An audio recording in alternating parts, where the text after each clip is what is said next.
This morning we're going to talk about head bones. My name is Dr. Gakwaya. The audience are learners doing head and neck. The objectives are to produce a doctor who is able to treat clients effectively and safely, pass examinations, do postgraduate, be a long life learner. Learner outcomes are describe the head bones, classify the bones as cranial and cranial base, identify the names and the positions of the bones, to appreciate the parts of the brain or vessels related to the bones, identify the sutures and the bones they join, to identify the fontanelles and when they close, recognize the pterium and the bones that meet at that point, recognize fractures of the skull. Methods I'm going to employ are PowerPoint presentation, illustrations, and audio from the author.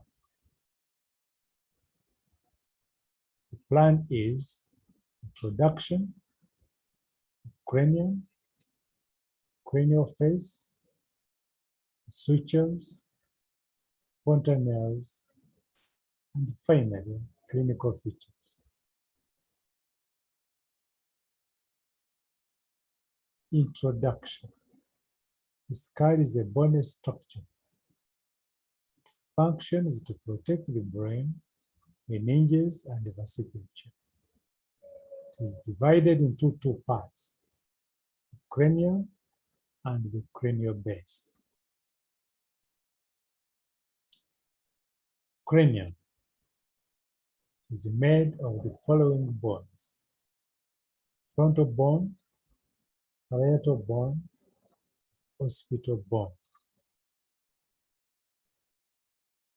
Slide 1A shows the cranium.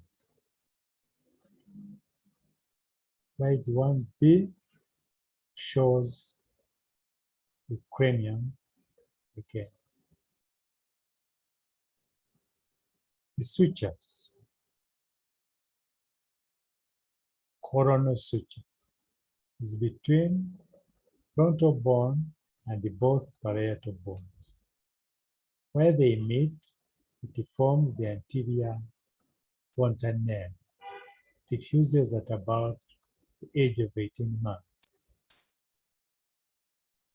Sagittal suture is between the two parietal bones. There is no fontanelle. Rhabdoid suture is between the occipital and both parietal bones. Where they meet, they form the posterior fontanelle. Fuses at the age of 3 months. Pterium. It is at the junction of the front parietal and the temporal bones. The bone is weak.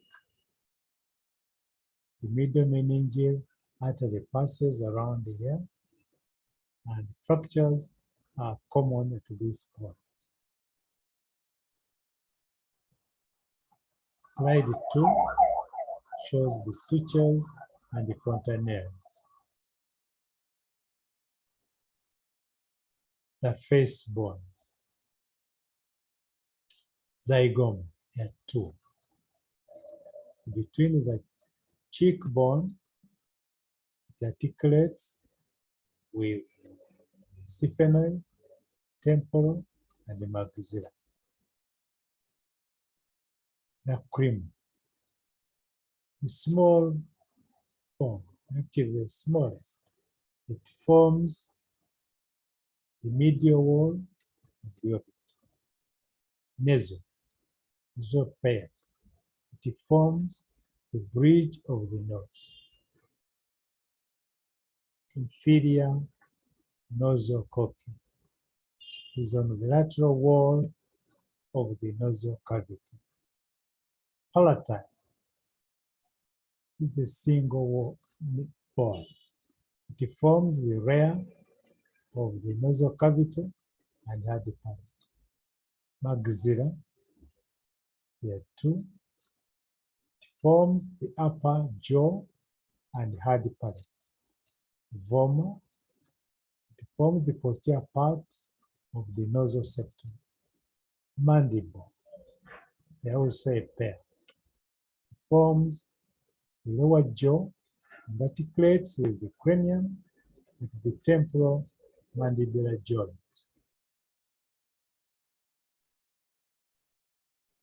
Slide 2 shows the facial bones. Now, ethmoid. It is unpaired. It is like a sponge.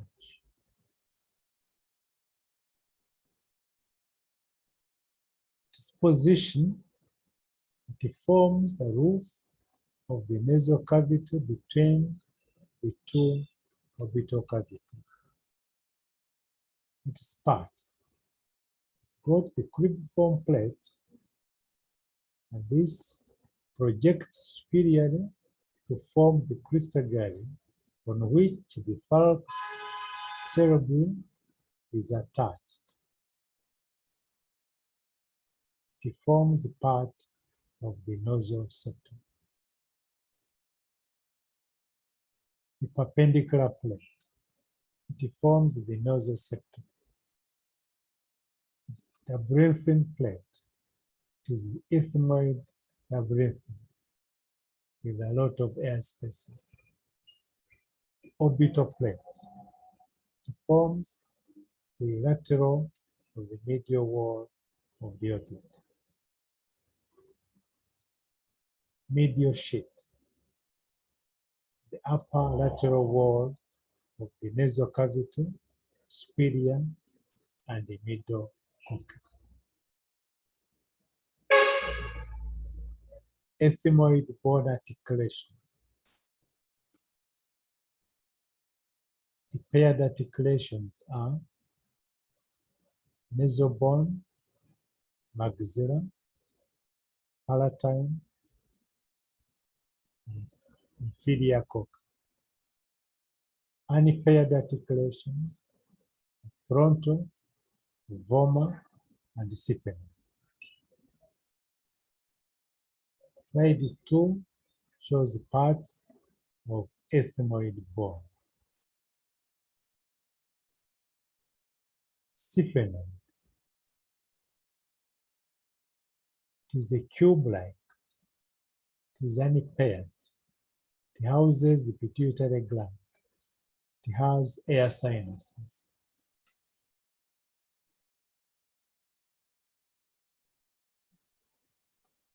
It's got different parts. The superior surface, there is ceratosca. The ceratosca has got tubercular sella, it's got a hypophyseal fossa, it's got dorsum sella, and the groove of the optic chiasm. It forms the anterior wall, and the hypophyseal fossa houses the pituitary gland. The dorsum sella forms the posterior wall. The lesser wing is got an anterior glenoid, and the attachment of the tentorium cerebrum. The posterior glenoid from the superolateral projection. The floor of the middle fossa. And the great wing forms the floor of the middle fossa. there is a foramen rotundum. The lateral wall of the skull is got the foramen ovale. The posterolateral wall of the orbit forms the foramen spinosum. These are all the greater wing. Lesser wing tail is on the anterior aspect of the superlateral direction. It separates anterior cranial fossa from the middle cranial fossa. Lateral to optic foramen is a slit between the greater and lesser wing, which forms the superior orbital fissure.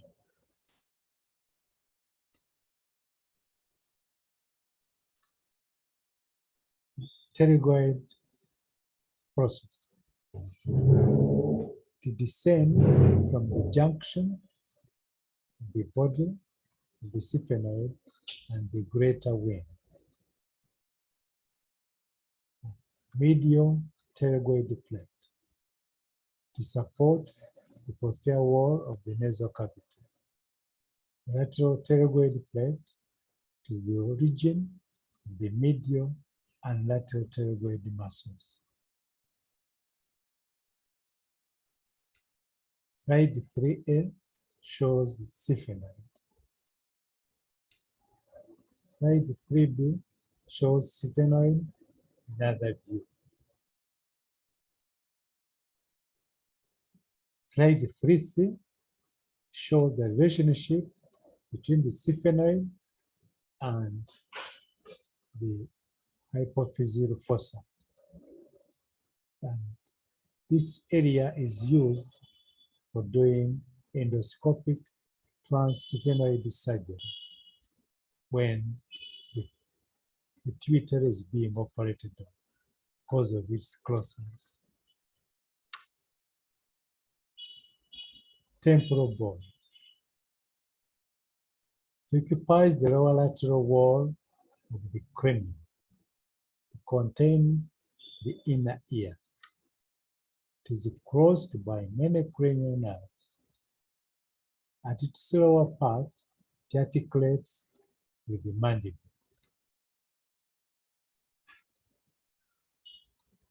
Parts of the temporal bone.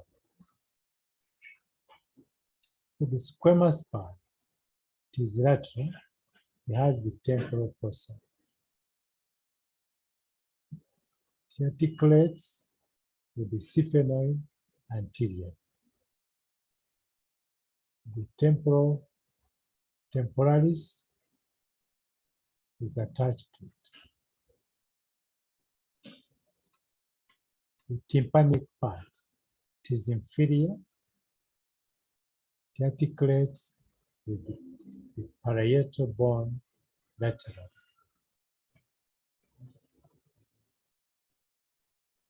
Petromastoid. It has the mastoid process, which has mastoid cells. The petrous contains the inner ear.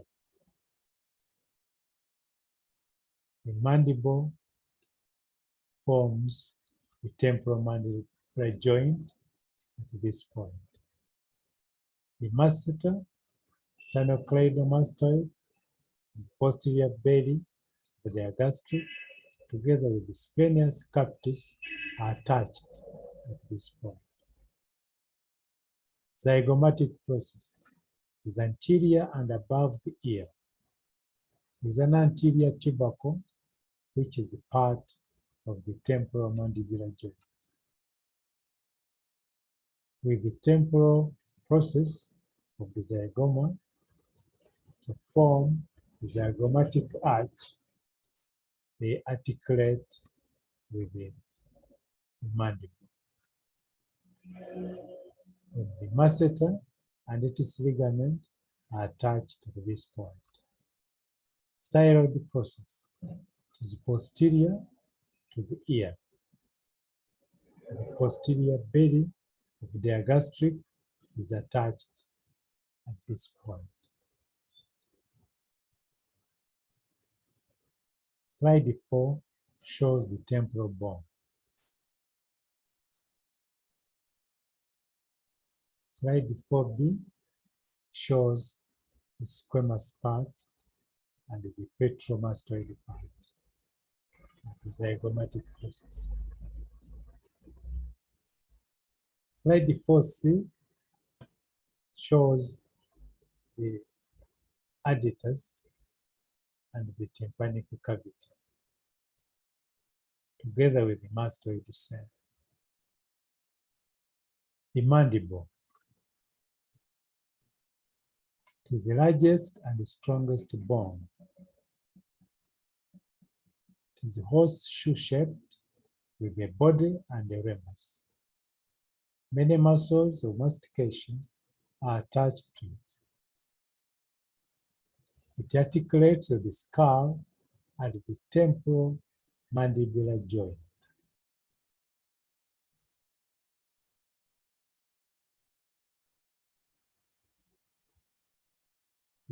It's got some foramen and some structures which go through them.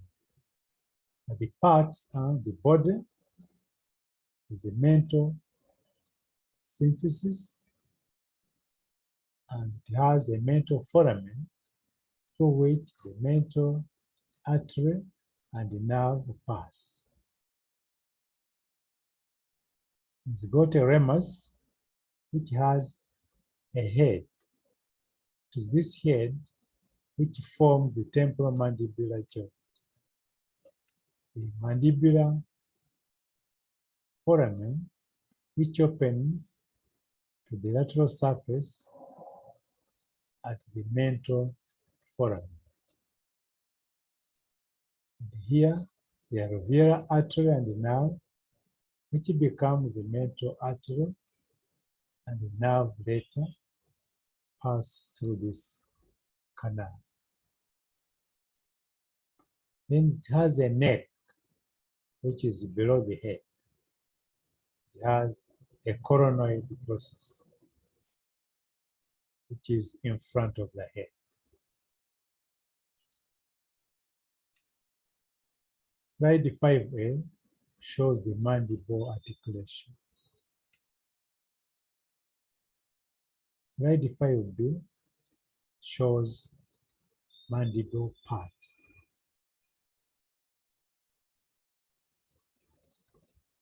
The muscles of the mandible, the body. Laterally, they are mentalis, buccinator, plastissima, depressor radii inferioris, depressor oris. The internal aspect, or the inner aspect, it is genioglossus, geniohyoid, mylohyoid, anterior belly of the digastric, and the masseter. And the ramus is the temporalis, medial pterygoid, and lateral pterygoid.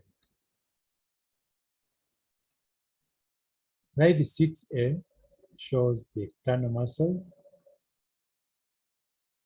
Slide 6b shows the internal muscles. Nasal skeleton. It is made of bone, cartilage, and fibrous tissue. It has two parts: external nasal skeleton and internal nasal septum.